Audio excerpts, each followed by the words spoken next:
Okay, so Bismillahirrahmanirrahim. Assalamualaikum and salam sejahtera. Okay, so in this chapter, I will explain a little bit on banks and financial institutions. So let's have a look at what banks and financial institution is all about.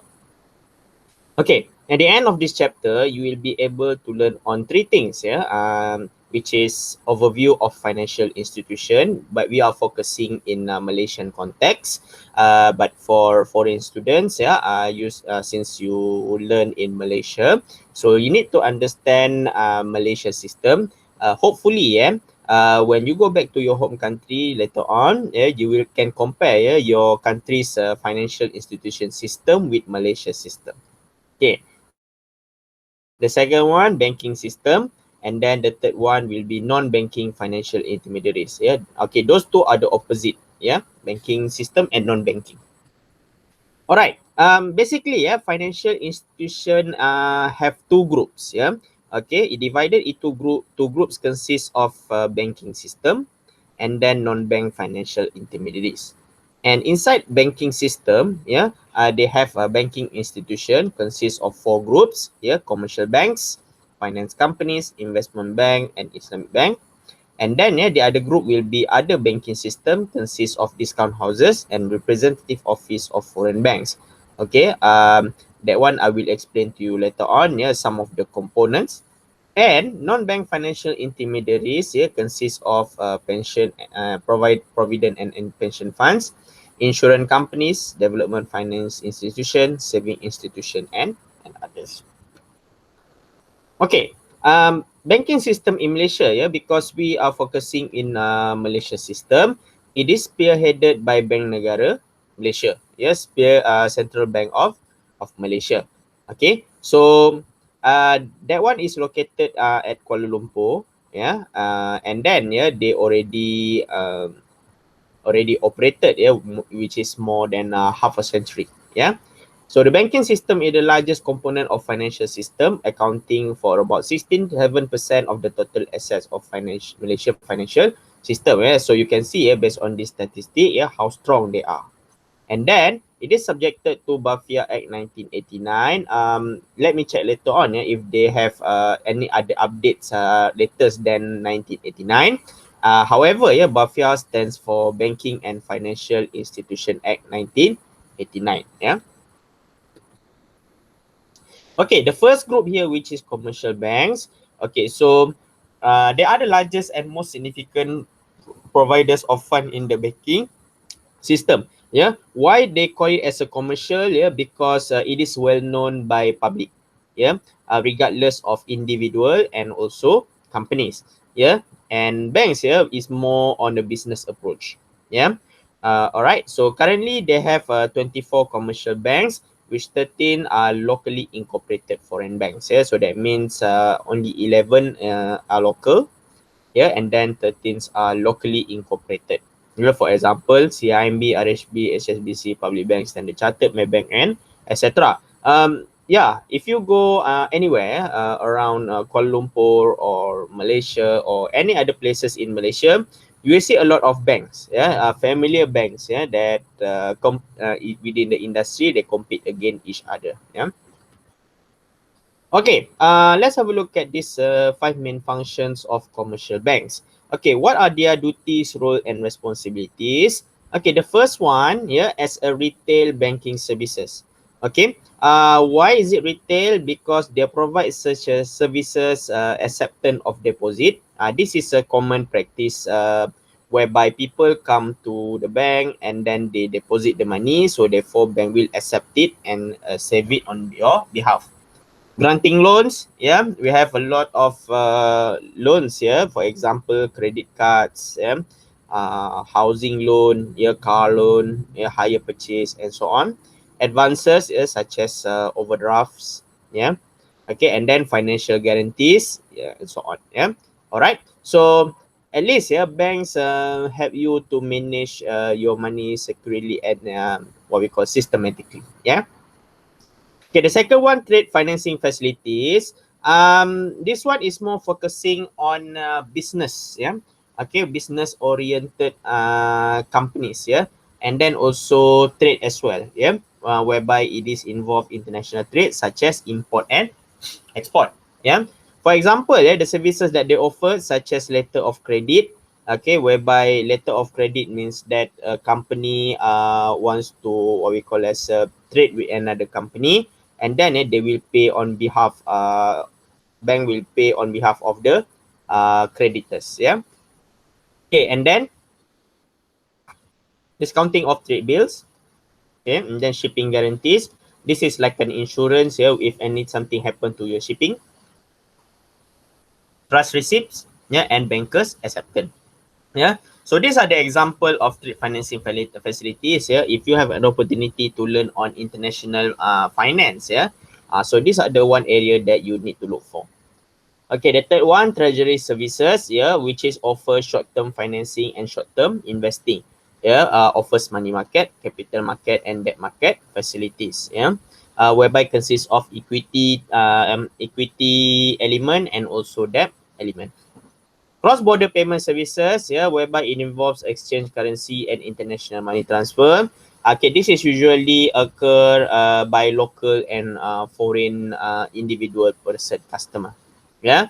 Okay, for example, that's one immigrant, yeah, Indonesians, yeah, want to transfer money to their home country, which is Indonesia. So yeah, they also offered cross-border payment services, yeah, which is like a payment transfer international. And the last one, custody service such as safe deposit and share custody. Okay, this is to safeguard their investment and also saving. Yeah, because to make sure that they what we call it, anything happen to the money, yeah, that will be insured. Yeah. Okay, the once after commercial banks, we can call it as a second group, finance companies. Okay, finance companies from the second largest group of deposit taking institution in Malaysia. Okay, so when we talk about finance, finance we're talking about a science of managing money, and then at the same time, finance companies also provide funding. Okay, provide funding towards the deficit, yeah, because remember, yeah, in chapter 1, yeah, the surplus party, which is finance company, will channel the funds to deficit party, which is the group, yeah, who need money the most, yeah. Okay, currently have 12 finance companies, example M Finance, RHB Finance, and etc. And then four main function that can define finance company. The first one, yeah, this is similar with banks also, receiving deposit on deposit account, saving account on other similar account. But actually, yeah, the main task or the main role of finance company is this one, lending money. Okay. So that's why, yeah, if you go to M Finance, RHB Finance, yeah, anything that have a name finance, yeah, it is more on credit facilities, yeah, lending facilities.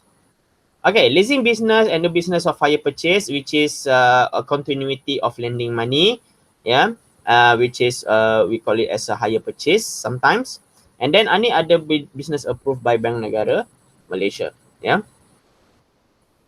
Okay, the third group is merchant banks, yeah, which is sometimes known as investment bank. Okay, it is emerged at the banking system, banking scene since 1970s. Currently have 10 merchant banks in Malaysia. Okay, example, whoever that come up with the name investment, that is an investment bank. For example, CIMB Investment, RSB Investment, and so on. Yeah, that's an example only. Okay, what are their main role as far as investment is concerned? Yeah, the first one, intermediaries in the short-term money market. Yeah, intermediaries means that the middleman. Yeah, okay, between company or individual and also what we call as a market. Okay, this one is investment banking. Okay, so there are intermediaries against one another. Okay, a middleman between those both. Yeah. Okay. The second one involved in capital raising activities. Okay, in other words, we're talking about funding as well. Okay, funding and also financing. Okay, not on but mostly is focusing on capital, which is on equity side. Yeah, which is more on selling shares. Specializing in syndication. Yeah, I mean, because sometimes they also involved in investigating criminal activities, financial criminal activities. Corporate finance and management advisory services, we're talking about consultation services. Yeah, let's say an individual or company came to investment bank and then they will recommend to use some of the investment available. Arranging the issues and listing of shares, yeah, again, yeah, they will help a company to selling shares. And then the last one, portfolio management, which is managing individuals and companies' investment. Okay, all right. So that is a little bit about merchant bank or investment bank. Okay, and then Islamic banking, yeah, it is referred to any activities under the guideline of Islamic Bank Act 2013.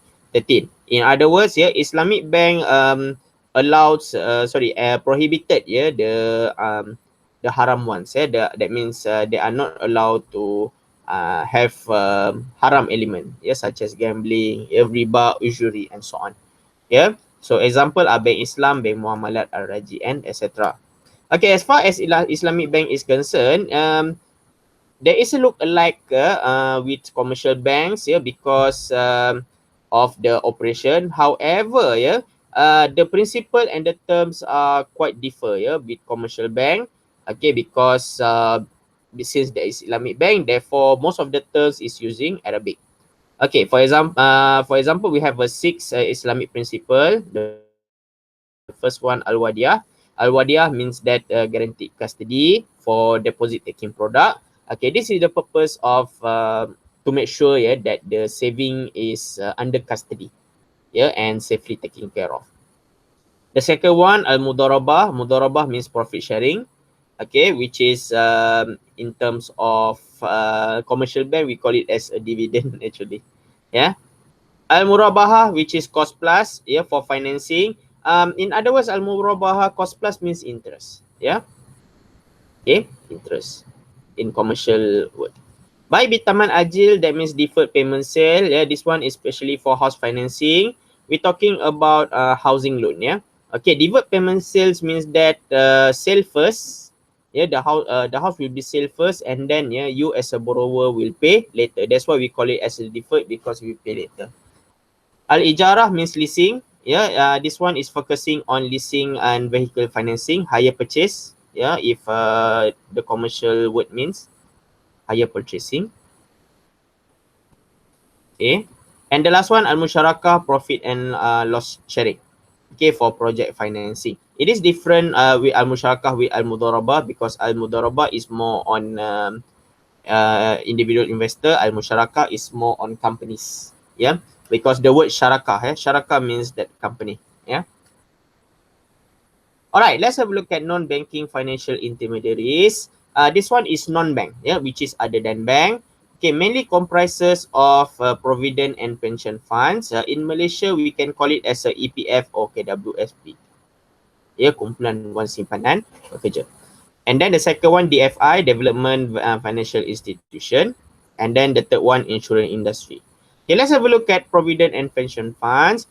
It's a group of financial scheme. There is a financial scheme designed to provide members and dependents with a measure of social security in the form of retirement, death, medical, and disability benefit. Yeah, in other words, yeah, they provide this financial scheme for your future.